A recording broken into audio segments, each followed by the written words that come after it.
Today we're looking at some time tracking project analysis. Here we have a data set from Jira that we imported using the Coefficient add-on. If you do not have the Coefficient add-on, go to Extensions, Add-ons, Get Add-ons, and then search for Coefficient in the add-on store.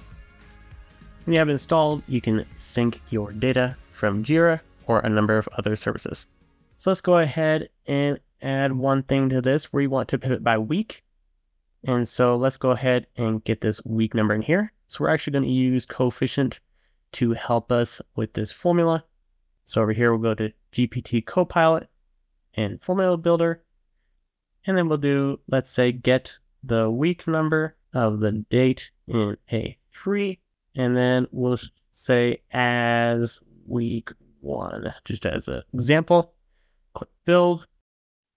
And there we go. We can copy our formula. And we'll go ahead and copy that in there. And then we'll let this autofill. And now you can see we have our weeks.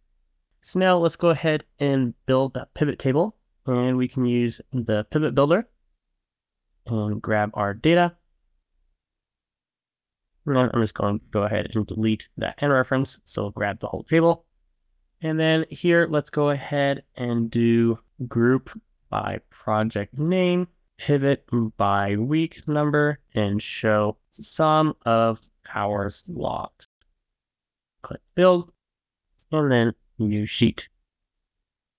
And now we have a new sheet, and we can see for each project in each week how many hours were billed. Now, if we want to see a bigger breakdown, maybe we want to see by name under our project, we can do basically the same thing. We'll grab our data again,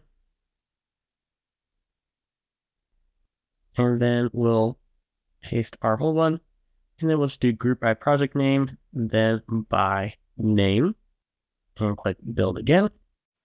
And then we can go ahead and insert this right under our previous table.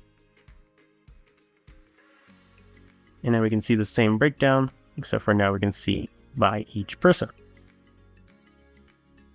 That's it for today. I hope that helps you to see how Coefficient can not only help you sync data from various services, but you can also use it to quickly help you build reports to see the numbers they need to see.